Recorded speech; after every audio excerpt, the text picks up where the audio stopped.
O título é uma pergunta: debaixo da letra ou da graça? O Antigo Testamento, meus queridos, que é aproximadamente 75% da nossa Bíblia, ou quase 80 e poucos por cento, né? Inclui muitas informações importantes. Ele nos oferece o conforto de saber da fidelidade de Deus em cumprir as suas promessas, né? No caso, posso citar aqui Romanos capítulo 15, versículo 4, porque tudo o que está escrito, ou tudo o que está nas Escrituras foi escrito para nos ensinar, a fim de que tenhamos esperança por meio da paciência. O apóstolo Paulo disse assim: examinai as Escrituras e retenha o que é bom. E nós podemos ver aí grandes exemplos, por exemplo, exemplos negativos. 1 de Coríntios 10, do versículo 5 ao 11. Eu vou ler aqui apenas o verso número 11 para não ficar muito longo o vídeo, né? Depois os irmãos podem ler todos os versos, né? Tudo isso aconteceu com os nossos antepassados a fim de servir de exemplo para os outros. E aquelas coisas foram escritas a fim de servirem de aviso para nós, pois estamos vivendo o fim dos tempos. Olha aí, meus queridos, o apóstolo Paulo estava vivendo o fim dos tempos. E os futuristas dizem que o fim dos tempos é agora, né? Interessante isso, né? Temos exemplos positivos também. Eu não vou ler aqui, mas vou citar aqui Hebreus capítulo 11, né? Ele revela aspectos importantes a respeito do caráter de Deus, da vontade geral dele para com os homens. Mas se tratando do novo pacto, devemos buscar essas orientações no Novo Testamento. A aliança estabelecida por Cristo, que está de Romanos a Hebreus. A adoração a Deus, salvação e como devemos agir como igreja, não na igreja, né? Como igreja, dentro desse novo pacto, Novo Testamento, nova aliança, o Antigo Testamento não nos põe, né? O Antigo Testamento ele não nos põe em obrigações como no caso dos judeus da primeira aliança. Hoje, nos dias atuais, o governo não é levítico, não é mosaico, né? O governo é Cristo, é graça, é outro sacerdócio. É o sacerdócio segundo a ordem de Melquisedeque, que é único e eterno. O Antigo Testamento, na realidade, ele nunca nos governou, né? Pois os gentios nunca estiveram inseridos nessa aliança. A primeira aliança, né? A aliança de Israel. Deus ele apareceu no Monte Sinai e revelou uma lei de grande importância. Ele falou por meio de Moisés sobre diversos aspectos da conduta do povo de Israel, né? Então foi especificamente ao povo de Israel. Aquela lei foi dada ao povo de Israel e nunca foi dada como uma lei geral para governar os gentios ou até mesmo outras nações que na época existia já muitas outras nações, né? Então Deus disse: agora, pois, se diligentemente ouvirdes a minha voz e guardardes a minha aliança, então sereis a minha propriedade peculiar dentre todos os povos, né? Havia outros povos, né? Porque a terra é minha, vós me sereis reino de sacerdotes e nação santa. São estas as palavras que falarás aos filhos de Israel. Está lá em Êxodo, capítulo 19, versículos 5 ao 6. Então, a maioria das pessoas hoje é descendente de outros povos e não descendentes físicos de israelitas. né, ou de judeus. Então a lei dada no Monte Sinai não foi dada a nós, né? Eu posso usar o termo aqui gentil, né, para nos basear aí, né? Mesmo para com os judeus, a lei foi cumprida e não está mais em vigor. Paulo disse que a lei seria como um aio ou um tutor, um guia, né? Com uma função temporária, né? De maneira que a lei nos serviu de aio para nos conduzir a Cristo, a fim de que fôssemos justificados por fé. Mas tendo vindo a fé, já não permanecemos subordinados ao aio. Gálatas capítulo 3, versículo 24 ao 25. E o livro de Hebreus mostra que Jesus é o mediador de uma nova aliança, superior ao Antigo Testamento. Está lá em Hebreus capítulo 8, o versículo 6 ao 9. E também no capítulo 10, né? Você pode buscar essa informação também. Então, Paulo, sendo judeu, disse: agora, porém, libertados da lei, estamos mortos para aquilo a que estávamos sujeitos, de modo que servimos em novidade de espírito e não na caducidade da letra. Por isso está o tema aí, letra ou graça, né? Está lá em Romanos capítulo 7, versículo 6. O contexto de Romanos 7 esclarece outro fato. Alguns ensinam hoje uma distinção artificial entre a lei moral e a lei cerimonial. Dizem que a lei moral inclui os 10 mandamentos e permanece em vigor, enquanto algumas ordenanças cerimoniais da lei não se aplicam mais. Porém, Paulo claramente se referiu à lei toda, né? Incluindo nos seus comentários os 10 mandamentos. E o exemplo que ele cita quando fala da lei é um dos 10 mandamentos, né? Não cobiçarás. Romanos capítulo 7, versículo 7, com referência a Êxodo capítulo 20, versículo 17. E não vivemos hoje subordinados, né, à lei do Antigo Testamento. Aliás, nunca vivemos, né? Nem as ordenanças sobre sacrifício, principalmente sacrifício, né? Nem aos 10 mandamentos. Isso significa que, ou alguém pode perguntar, né?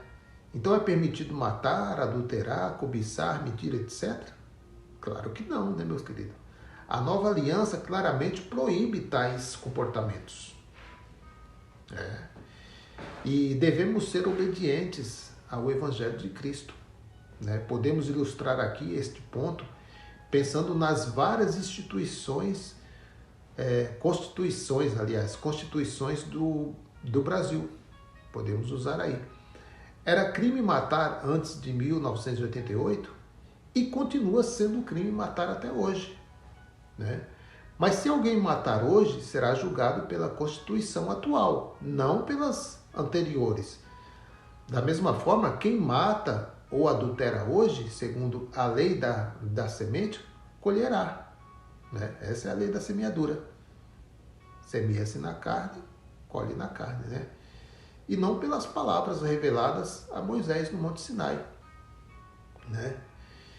E também podemos citar aqui também a lei do sábado, né? Deus ordenou que os israelitas guardassem o sábado. Está lá em Êxodo capítulo 20, versículo 8 ao 11. Ele falou claramente que foi uma aliança especial com o povo de Israel. Tudo, pois, falarás aos filhos de Israel e lhes dirás: certamente guardareis os meus sábados, pois é sinal entre mim e vós nas vossas gerações. Portanto, guardareis o sábado, porque é santo para vós outros. Pelo que os filhos de Israel guardarão o sábado. Quem iria guardar o sábado? Israel, os filhos de Israel. entre mim e os filhos de Israel é sinal para sempre. Êxodo capítulo 31, versículo 13 ao 17. Então Deus não deu esta ordem aos gentios em outras terras e não a repetiu como parte na nova aliança. Muito pelo contrário, o apóstolo Paulo, ele disse: ninguém, pois, vos julgue por causa de comida, bebida, ou de festa, ou lua nova, ou sábados. Por quê? Porque tudo isso tem sido sombras das coisas que haviam de vir. Porém, o corpo é de Cristo. Está lá em Colossenses capítulo 2, versículo 16 ao 17. Quando chegamos à luz de Cristo, deixamos a sombra ou as sombras para trás, né? Diferenças, né? Há muitas diferenças. E a adoração? Bem, quando comparamos o Antigo e o Novo Testamento, é necessário citar aqui João, capítulo 4, versículo 21 em diante, diz assim: Jesus disse: mulher, creia no que eu digo, chegará o tempo em que ninguém vai adorar a Deus, nem neste monte e nem em Jerusalém, se tratando do templo, né? Versículo 23 diz assim: mas virá o tempo, e de fato já chegou, em que os verdadeiros adoradores vão adorar o Pai em espírito e em verdade, pois são esses que o Pai quer que o adorem. Sacrifícios, nem pensar, né, meus amigos? Nem pensar em sacrifícios. Votos, também não. Pagar preço, já foi pago, né? Isso fazia parte do Antigo Testamento, mas não pertencemos ou não pertence aos cristãos de hoje, né? O Novo Testamento mostra que esses sacrifícios, esses votos, essas coisas todas, cerimônias, eram ineficazes, Hebreus capítulo 10, versículo 4, e que foram oferecidos segundo a lei dada aos israelitas, Hebreus capítulo 10, versículo 8. O sacrifício de Cristo foi o último, né, e o único sacrifício. Está lá em Hebreus capítulo 10, versículo 11 ao 12. Né? Isso explica bem. Não precisamos de uma proibição específica para saber que determinada prática não pode fazer parte da nossa vida com Cristo. E no Novo Testamento, todos os discípulos de Cristo são sacerdotes, né? Sacerdotes. Você pode ler lá em 1 Pedro capítulo 2, versículo 5. Então, não devemos reverenciar ninguém ou alguns acima de outros. Como isso eram os judeus que faziam, né? Mateus capítulo 23, versículo 6 ao 12, né? E também, se tratando do dízimo, os israelitas no Antigo Testamento receberam várias instruções sobre o dízimo, né? E a lei falava da responsabilidade geral de dar o dízimo. Está lá no livro de Levítico, né? O livro da lei, capítulo 27, versículo 30. E Deuteronômio também, no capítulo 14, versículo 22. Deus ordenou que levassem os dízimos ao lugar por ele escolhido. Deuteronômio capítulo 12, versículo 6. E ele os deu aos levitas, somente aos levitas. Números capítulo 18, versículo 21 ao 24. E no final do Antigo Testamento, seguia a ordenança dos dízimos ao povo judeu. E era muito citado, né? E é muito citado até os dias de hoje, Malaquias 3,10. Enquanto a lei continuava em vigor, as pessoas deviam continuar sendo fiéis nos dízimos, né? Como está lá registrado em Mateus 23, 23. Mas com o estabelecimento da nova aliança, que entrou em vigor após a morte do testador, e com a queda do templo, todas as ordenanças referentes às leis levíticas, todas as ordenanças foram terminadas em Cristo. Romanos capítulo 10, versículo 4. E também temos referência lá em Efésios capítulo 2, o versículo 15 ao 16. Então, hoje, há muitas instituições, CNPJs, né, que pregam a obrigação do dízimo. Mas o Novo Testamento, claramente diz que a cobrança do dízimo era mandamento da lei. Ora, os que dentre os filhos de Levi recebem o sacerdócio têm mandamento, lei, de recolher, de acordo com a lei, os dízimos do povo. Hebreus capítulo 7, versículo 5. E não temos mais o sacerdócio levítico. E não vivemos subordinados à lei do Antigo Testamento. Por isso, meus queridos, não devemos pregar a obrigação de dar o dízimo, né? Isso é colocar véu sobre os olhos das pessoas para não enxergar a luz do Evangelho. Então, resumindo, aqueles que estão em Cristo não são ou não estão submetidos à lei do Antigo Testamento, pois hoje a aliança é nova e também o sacerdócio é novo, com leis diferentes. Mudando os sacerdotes, necessário é que haja mudança de lei. Mas tendo vindo a fé, já não permanecemos subordinados ao aio, pois todos vós sois filhos de Deus mediante a fé em Cristo. Gálatas capítulo 3, versículo 25 ao 26. De Cristo vos desligaste, vós, que procurais justificar-vos na lei. Da graça decaíste. Gálatas capítulo 5, versículo 4. Vamos andar no Espírito conforme a revelação da nova aliança. Então, meus queridos, aqui está um bom resumo, né? Que nós não devemos estar debaixo mais, né? Mais debaixo da letra. Estamos debaixo de um novo pacto. Estamos debaixo da graça, né? Maiores promessas. E quando eu me refiro à letra, é lógico que eu estou me referindo à lei de Moisés, ao ministério de condenação e morte. Essa é a letra, ministério de condenação e morte, né? Então, meus queridos, eu espero que tenha sido objetivo, né?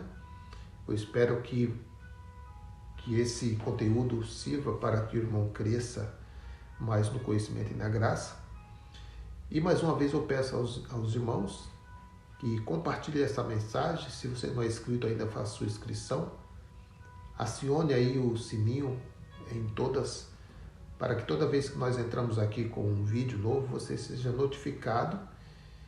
E é muito importante que você faça a sua inscrição, meu querido. Você fazendo isso, o YouTube reconhece, né, que o conteúdo é bom e ele compartilha essas mensagens a outras pessoas.